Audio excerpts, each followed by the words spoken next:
এই লাচিত মঞ্চেৰ গঠন কৰিবলৈ যোৱা বেচৰকাৰী মঞ্চৰ ইতিমধ্যে গঠন কৰিছে। মঞ্চত আমাৰ সন্মুখত বহি থকা সন্মানীয় জ্যেষ্ঠ কনিষ্ঠ সেৱা জনাইছোঁ, নমস্কাৰ জনাইছোঁ। মই এই সভাখন উদ্যোগসকলৰ লগত আমাৰ ৰাতুল প্ৰবন্ধৰ ডাঙৰীয়া ককাইদেউ আছে, তেখেতক মই মঞ্চলৈ আনিবৰ বাবে মই দীপাংকৰক অনুৰোধ জনাইছোঁ। দীপাংকৰৰ নিবন্ধিত অনুৰোধ জনাইছোঁ। ৰাতুল প্ৰবন্ধ ককাইদেউক বহিছোঁ, তেখেতক মঞ্চলৈ আনিবৰ বাবে অনুৰোধ জনাইছোঁ।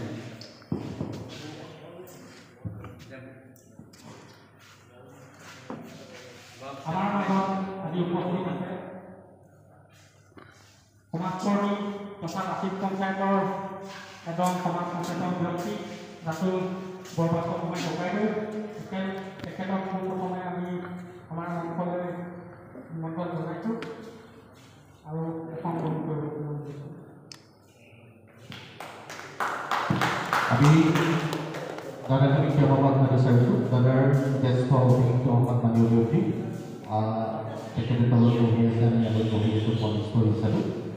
চবৰ আগত বহি দেৰিকৈ প্ৰথমে দাদাক ক্ষমাবাদ বিচাৰিছোঁ। আমি তেখেতক উদ্যোক্তাসকলে এখন খোলা গামোচাৰ এখন অনুৰোধ জানিব বিচাৰিছে। মই উদ্যোক্তাসকলক অনুৰোধ জনাইছোঁ।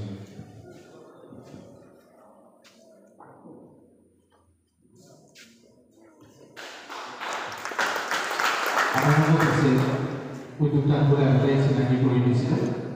যুৱদলৰ কেন্দ্ৰীয় আহ্বায়ক অভিজিত বৰপাত্ৰ আছে, তেখেতে আসন গ্ৰহণ কৰি আছে। সেইটো ষ্টেজত আহিবলৈ অলপ বেয়া হ'ব, তেখেতৰ ভক্তি ককাইদেউ বহি আছে, তেখেতকো আমি ধন্যবাদ জনাইছোঁ।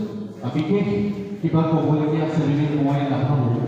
এটা কথা ক'ব বিচাৰিছোঁ, শিৱসাগৰ সন্মানীয় সমষ্টিটো অন্তৰ্গত বৰালি আমাৰ বেলপাৰী পঞ্চায়ত লাচিত পঞ্চায়তৰ খুব গুৰুত্বপূৰ্ণ ভূমিকা আছে শিৱসাগৰ জিলাৰ।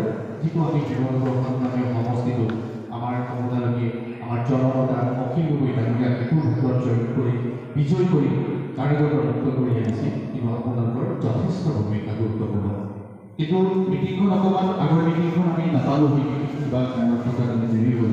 ইয়াৰ আগৰ মিটিংখন খুব সুন্দৰ হৈ গৈছে, মানুহ যথেষ্ট আছিলে। কিন্তু একেলগে একেদিনাই দুখন মিটিং হোৱাৰ কাৰণে হয়তো বেলেগৰ অসুবিধা হ'ব পাৰে। অসুবিধা আছে বুলি মই ভবা নাছিলোঁ, কিন্তু মানুহ বহুত কম দেখিছোঁ। কিন্তু যিহেতু শিৱসাগৰ সন্মানীয় সমষ্টি জিকাৰ এই পঞ্চায়তখনত লাচিত পঞ্চায়তখনত আৰু যথেষ্ট মানুহ হ'ব লাগে বুলি মই ভাবিছিলোঁ। কাৰণ এইকাৰণে ভাবিছিলোঁ জিলাৰ সমষ্টি সম্পাদক কেইবাজনো দায়িত্বলৈকে পঞ্চায়ততে আছিলে।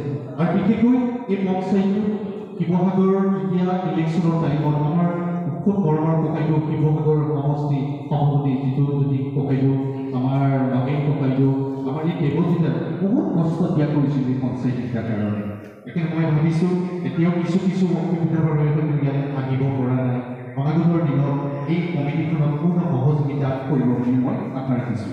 ইয়াৰ লগতে মই দীপাংকৰ কোঁৱৰ আৰু দেৱজিতক মই এটা কথা অনুৰোধ জনাওঁ, এই সভাখন আজি কমিটিখন কেনেধৰণে প্ৰস্তুতি কৰা হ'ব, আমি পাতিব পাৰিম পূৰ্ণাংগ কমিটিখন আঞ্চলিকখন গঠন কৰিব পাৰিম নে নোৱাৰিম। তেখেতসকলে আমাৰ বৰ্তমান জিলাৰ আমাৰ সভাপতি কৰি থকা সভাপতিৰ লগত আৰু কাৰ্যকৰী সভাপতিৰ লগত উচ্চতা বহি কথা পাতি ল'বলৈ মই অনুৰোধ জনাইছোঁ।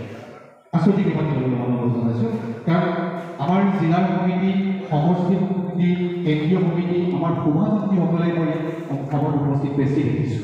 কাৰণ দুটা ৱাৰ্ডৰ মানুহ প্ৰতিনিধি একেবাৰে নিয়োজিত হৈছে আৰু দুই এটা প্ৰতিনিধি কেইজনমান বেছিকৈ আছে। আমি পূৰ্ণাংগ কমিটিখন আজি পাতিব পাৰিম নে নোৱাৰিম এই বহুত আমাৰ সভাপতি ডাঙৰীয়াসকলে আলোচনা কৰি ল'ব। জিলাৰ বিষয়ববীয়াসকল আছে, কেন্দ্ৰীয় কমিটিৰ পক্ষসকল আছে, আলোচনা কৰি আপোনালোকৰ আগত জনাব। আমাৰ কথাটো হ'ল কি, আমি ৰাজনীতি কৰিবলৈ আহিছোঁ। কাৰণ ৰাজনীতি কথাটো হ'ল বহুতৰ পেচা আৰু নিচা থাকে। কিন্তু কথাটো হ'ল কিছুমানে দুইটাই থাকিব পাৰে, কিছুমানে পেচাৰ থাকিব পাৰে, কিছুমানে নিচাও থাকিব পাৰে। আমি এটাই কাৰণে আমি এই দল কৰিবৰ কাৰণে শিৱসাগৰ মাটি বুলি নহয়, অসমৰ শদিয়াৰ পৰা ধুবুৰীলৈকে প্ৰতিজন মানুহে ৰাজ্যখনৰ যিখিনি মৰম আস্থা দি আমাৰ শিৱসাগৰ সমষ্টিটোত অখিল গগৈ ডাঙৰীয়া বিপুল ভোজত জড়িত কৰি আনিছিলে। ইয়াত হ'ল আমাৰ শিৱসাগৰ সমষ্টিৰ অৱদান।